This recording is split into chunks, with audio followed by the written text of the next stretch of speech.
At some point, life will test you. You'll face losses, heartbreaks, or moments when everything feels like it's falling apart. The question is, will you crumble, or will you rise stronger than ever? Today, we turn to the wisdom of Seneca, a Stoic philosopher who mastered the art of mental toughness. His teachings aren't just ancient ideas. They're practical tools for navigating the chaos of modern life. By the end of this video, you'll walk away with 6 Stoic lessons to help you stay calm, focused, and unshakable no matter what comes your way. Lesson 1: Focus on one thing at a time. Seneca once said, "To be everywhere is to be nowhere." In our age of constant notifications, endless tabs, and the pressure to do more, these words feel more urgent than ever. We've been taught to celebrate multitasking, to juggle conversations, emails, and projects all at once as if the number of things we can handle at the same time determines our worth. But the Stoics saw through this illusion centuries ago. To them, attention is life. Where your attention goes, your life goes. And when your attention is scattered, so is your life. The myth of multitasking. Modern research has proven what ancient philosophers already knew: multitasking doesn't make you more productive, it makes you less effective. Each time you switch between tasks, your brain needs to reorient itself, costing you time, mental energy, and focus. Mistakes increase, the quality of your work declines, and your sense of satisfaction erodes. Seneca would argue that this isn't just a matter of productivity, it's a matter of living well. To him, a divided mind is an anxious mind, unable to give its best to anything or anyone. Marcus Aurelius echoed this when he wrote, "Concentrate every minute on doing what's in front of you with precise and genuine seriousness." This isn't just about efficiency, it's about presence. Depth over breadth. The Stoics valued depth over breadth. They knew that excellence comes from immersion, not from scattering your effort across 100 directions. When you give yourself fully to one thing, whether it's writing a report, repairing a chair, or having a conversation with a loved one, you bring a level of quality and care that's impossible when you're distracted. Think of it as the difference between skimming the surface of the ocean versus diving deep into its depths. On the surface, you see ripples and waves. But only when you dive do you discover the beauty, the richness, and the treasures hidden below. Practical Stoic focus. Applying this principle today means making deliberate choices about where you place your attention. It means closing unnecessary browser tabs, silencing non-essential notifications, and resisting the temptation to just check something while you're in the middle of deep work. It means treating each task as if it were the only thing in the world at that moment because, for you, it is. And this practice extends beyond work. When you're with your family, be with them not half in the conversation, half in your phone. When you're walking outside, notice the air, the light, the sounds. Don't fill the silence with noise just because it's available. The peace that comes with focus. The gift of focusing on one thing is not just better results, it's peace. When your mind isn't being pulled in a dozen directions, stress decreases. You stop feeling the constant pressure of catching up, and instead you move with calm determination through your day. Aristotle might call this the cultivation of the virtue of temperance, the ability to restrain your impulses and direct your energies toward what truly matters. In practicing focus, you are training your self-control, just as much as your skill in the task at hand. A Stoic challenge for you. Seneca would challenge you, today, choose one activity and give it your full attention. Whether it's writing, cooking, exercising, or speaking with a friend, set aside distractions, silence your phone, and immerse yourself completely. Notice how it feels.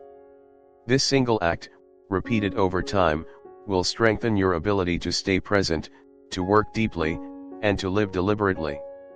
And in a world obsessed with doing more, you'll find your greatest power in doing one thing well. Remember, a focused mind is a free mind. And in the words of Marcus Aurelius, if you seek tranquility, do less. Or more accurately, do what's essential. Lesson 2, Master your impulses. Epictetus once said, No man is free who is not master of himself. These words go straight to the heart of what it means to live with mental toughness.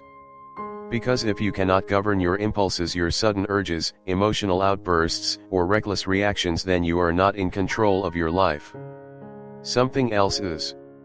For the Stoics, self-mastery wasn't optional, it was the very foundation of a good life. Without it, your happiness and peace of mind will always depend on circumstances you cannot control. The trap of first reactions. Impulses are fast, emotional, and often blind. They arise before reason has time to speak.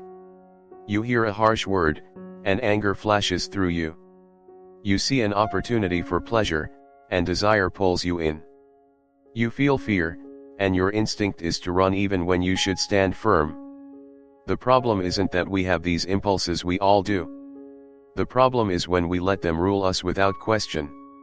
Seneca warned that an undisciplined mind is the cause of our greatest torments. Stoic pause and choice. The Stoics practiced a simple but powerful method: pause, then choose. When an impulse strikes, don't react immediately. Give yourself a breath, a heartbeat, a single moment to step outside the emotion and look at it. Marcus Aurelius wrote, "You have power over your mind, not outside events." Realize this, and you will find strength. That moment of pause is where that power lives. Ask yourself, what exactly am I feeling right now? If I act on this, will it serve my long-term values? Am I being led by reason, or dragged by emotion? That pause transforms you from a slave to your impulses into the master of your actions. Balancing emotion and reason. Stoicism doesn't ask you to suppress emotions.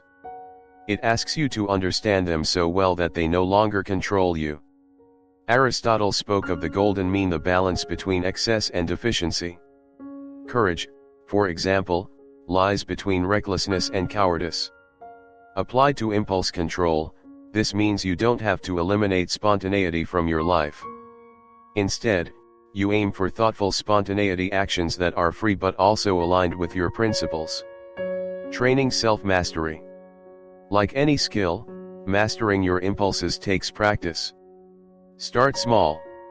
When someone interrupts you, resist the urge to cut them off. When you crave a distraction, finish the task in front of you first. When anger rises, take 3 slow breaths before speaking. Each time you choose discipline over impulse, you strengthen that mental muscle. And over time, what once felt like an overwhelming urge becomes something you can observe calmly and release. The freedom of self-control. The greatest reward of mastering your impulses is freedom. Without self-control, you are at the mercy of every passing mood, every temptation, every frustration. But when you have it, you can navigate life with clarity and composure, even in chaos. This is why the Stoics valued self-mastery above wealth, status, or comfort. Those things can be taken from you. But the ability to govern yourself is yours alone, and no one can take it without your consent. A Stoic challenge for you. Today, notice just one impulse and choose not to act on it immediately. It could be the urge to check your phone, to make a sarcastic remark, or to quit when something feels hard. Instead, pause. Reflect. Choose deliberately. Do this often enough, and you'll find what Epictetus promised, the true freedom of being the master of yourself. Lesson 3, prepare for the worst. Seneca once advised, rehearse them in your mind: exile, torture, war, shipwreck. All the terms of our human lot should be before our eyes. At first glance, this might seem dark, even pessimistic. Why think about terrible events before they happen? But for the Stoics, this practice called premeditatio malorum, the premeditation of evils, was not about fear. It was about freedom. Why the Stoics imagined the worst? Most people live in quiet hope that bad things will never happen. But when adversity inevitably arrives, they are shocked, unprepared, and overwhelmed. The Stoics chose a different path. They trained their minds for hardship before hardship arrived. By imagining loss, failure, or challenge ahead of time, they softened the emotional blow when those things occurred. This mental rehearsal meant that instead of panicking, they could act with clarity and purpose. The modern misunderstanding. In our time, people often mistake this practice for negativity. If I think about bad things, won't I attract them, they ask. But Stoicism is not about inviting misfortune, it's about disarming its power over you. Think of it like a fire drill. You don't hope for a fire, but you practice what to do if it happens. That way, if the alarm ever sounds, you don't freeze in fear, you move with purpose. How to practice premeditatio malorum. This is a simple but powerful daily exercise. Spend a few minutes in the morning imagining possible challenges you could face that day: a difficult conversation, a failed project, unexpected news. Ask yourself, if this happens, how will I respond in line with my values? Visualize yourself meeting the situation with calm and strength. By doing this, you prepare your mind to act, not react.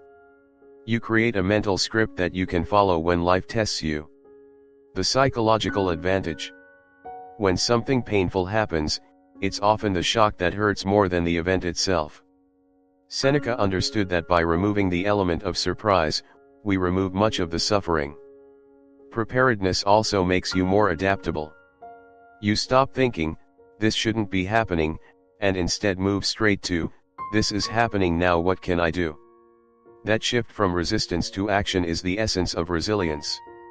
Applying it beyond crisis. Premeditatio malorum isn't only for major disasters. It can prepare you for small frustrations, too. Imagine the traffic jam before it happens, the delayed flight, the forgotten appointment. See yourself handling it without anger or complaint. Over time, you'll notice you're less rattled by life's interruptions. Your mind becomes like a calm harbor, no matter how rough the waves. A Stoic challenge for you. Tonight, before you sleep, choose one thing you fear might go wrong in the near future. Picture it clearly. Then, imagine yourself facing it with composure, wisdom, and dignity.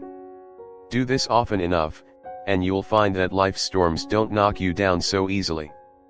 Seneca's lesson is not to dwell in darkness, it's to be ready for the light, even when clouds gather. The prepared mind is not afraid of tomorrow. It meets whatever comes with steady eyes and a steady heart. Lesson 4, Embrace voluntary hardship. Seneca once wrote, difficulties strengthen the mind, as labor does the body. To the Stoics, strength wasn't built by avoiding challenges, it was forged by moving toward them. They believed that comfort, left unchecked, makes us soft. And when life eventually tests us, as it always does, we find ourselves unprepared. Voluntary hardship was their antidote. What is voluntary hardship? Voluntary hardship means choosing to step outside the safety of your comfort zone on purpose. It's about taking on challenges you don't have to face, precisely because doing so strengthens you for the ones you can't avoid. For a Stoic, hardship is not an enemy to flee from, but a teacher to learn from. By inviting controlled discomfort into your life, you train your mind to remain calm when discomfort arrives uninvited. Why it matters? We live in a time when convenience is abundant. We can have food delivered with a tap, avoid the rain with a car ride, and fill every idle moment with entertainment. But ease can weaken us. If you never face difficulty willingly, even small hardships can feel overwhelming. The Stoics understood this danger. By practicing voluntary hardship, they built resilience like a muscle steadily, intentionally, and long before the moment of real testing. Examples from the ancient Stoics. Seneca himself would sometimes sleep on the ground and wear simple clothing, even though he was wealthy. Marcus Aurelius would train his mind to expect loss and change, preparing himself to endure them without despair. Epictetus, once a slave, taught his students to rehearse in small ways for the discomforts life might impose. These acts were not for show. They were training mental exercises to ensure that the soul stayed strong when life demanded endurance. Applying it today. You don't need to live in poverty or seek extreme danger to practice voluntary hardship. Instead, start with small, intentional challenges. Take a cold shower instead of a hot one. Walk instead of driving when it's inconvenient. Skip a meal to remind yourself that hunger is tolerable. Speak up in a meeting even when your voice shakes. The goal isn't to punish yourself, it's to prove to yourself that you can endure more than you think.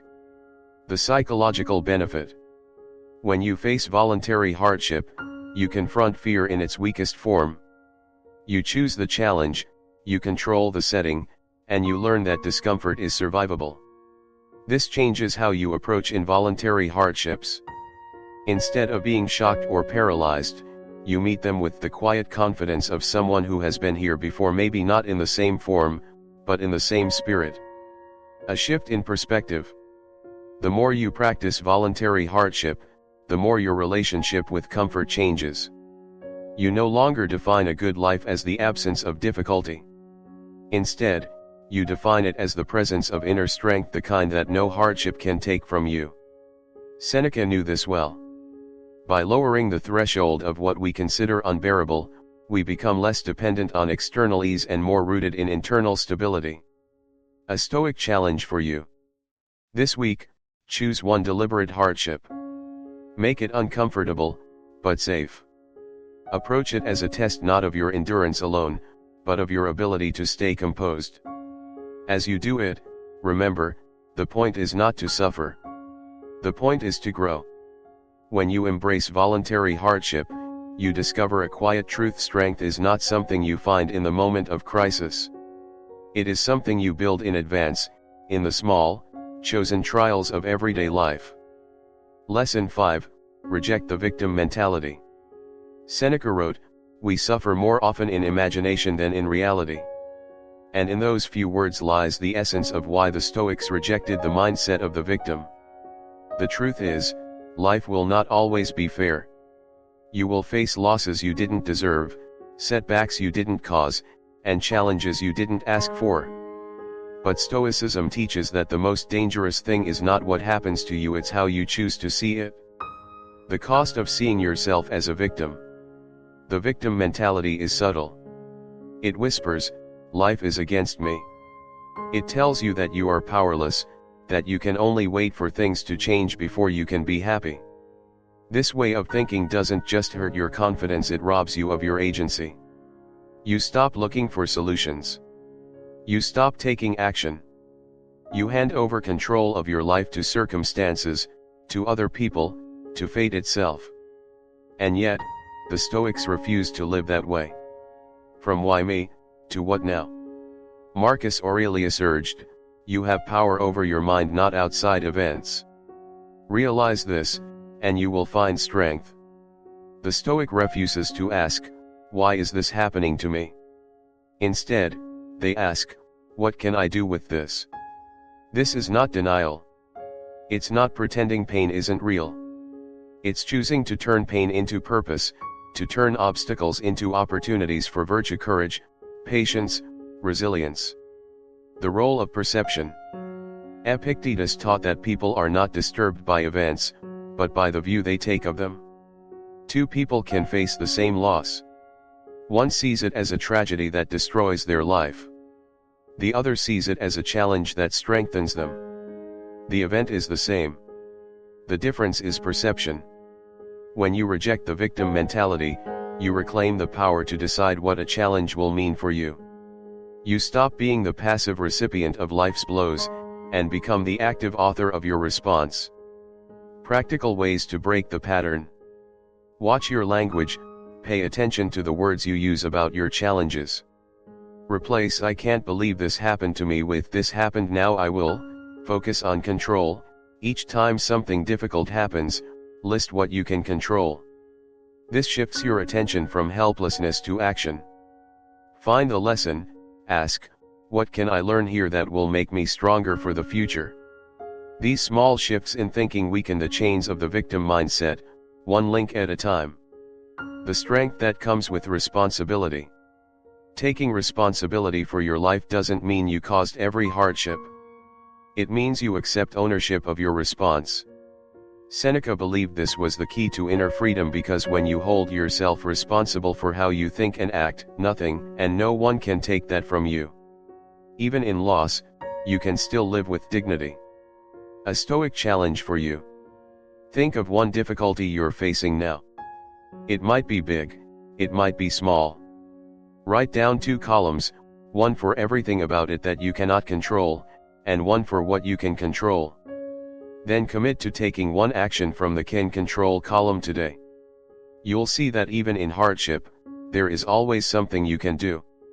And that choice is where freedom begins. Rejecting the victim mentality is not about pretending the world is perfect. It's about refusing to give it the power to decide who you are. You are not just what happens to you, you are what you choose to become because of it. Lesson 6, Retreat into yourself. Seneca advised, retire into yourself as much as possible. At first, this might sound like an invitation to isolation, to withdraw from the world entirely. But in the Stoic sense, it is not about running away from life. It is about creating a sanctuary within yourself where you can return for clarity, strength, and perspective. The noise of the modern world. We live in an age of constant noise. Messages, alerts, breaking news, endless content every moment. The world is competing for your attention. In such a storm, it is easy to lose your sense of direction. Marcus Aurelius reminded himself, "Nowhere can man find a quieter or more untroubled retreat than in his own soul." He understood that while we cannot always control the outer world, we can always choose to step back inward to a place untouched by chaos. Solitude versus isolation. True solitude is not about loneliness. It is an intentional turning inward to reflect, to examine your life, and to reconnect with what truly matters. Isolation, by contrast, is withdrawal born of fear, bitterness, or resentment. The Stoics sought solitude as a tool for strengthening the mind so they could return to the world better prepared to act with wisdom. Why the Stoics valued inner retreat. The Stoics believed that without regular self-reflection, it's easy to drift into living someone else's life, chasing goals you never chose, reacting to values you never questioned. Retreating into yourself is how you check the compass. In that space of stillness, you can ask, am I living in line with my principles? What actions today brought me closer to my values? What do I need to let go of to be at peace? Practical ways to retreat. You don't need to disappear for weeks to practice this lesson. You can create moments of inner retreat every day. Morning reflection, before the day begins, spend a few minutes in silence, setting your intention for how you will think and act. Evening review, ask yourself what went well, what you could have done better, and how you'll improve tomorrow. Breathing breaks, step away from screens, close your eyes, and focus on your breath for a few minutes to reset your mind. Walking alone, leave your phone behind and walk in nature or a quiet street, letting thoughts settle. The benefits of inner retreat. When you regularly retreat into yourself, you notice several changes. Clarity, decisions become easier because you're guided by values, not noise. Calm, the world's chaos has less power over your mood. Strength, you return to your work and relationships more grounded, more patient, more present. Epictetus taught that peace comes from ordering your mind. This inner ordering happens in solitude, where you can examine your beliefs and discard those that no longer serve you. A Stoic challenge for you. Today, find 10 minutes to sit quietly without distractions. No phone, no music, no agenda. Simply observe your thoughts. Notice which ones are useful, which ones are harmful, and which ones are just noise. Then, choose one thought or principle to carry with you into the rest of the day. Retreating into yourself is not an escape from life, it is a return to the center of it. It is where you sharpen your reason, steady your emotions, and remind yourself who you want to be. When you have that inner sanctuary, you can walk into the world's storms without losing your way. Seneca's wisdom shows us that mental toughness isn't built overnight. It's forged through focus, self-control, preparation, resilience, perspective, and reflection. Apply even one of these lessons today, and you'll be stronger tomorrow. If this message resonates with you, subscribe and join me on this journey into Stoic wisdom. And if you're ready to go deeper, watch the video on your screen now. It could be exactly what you need today.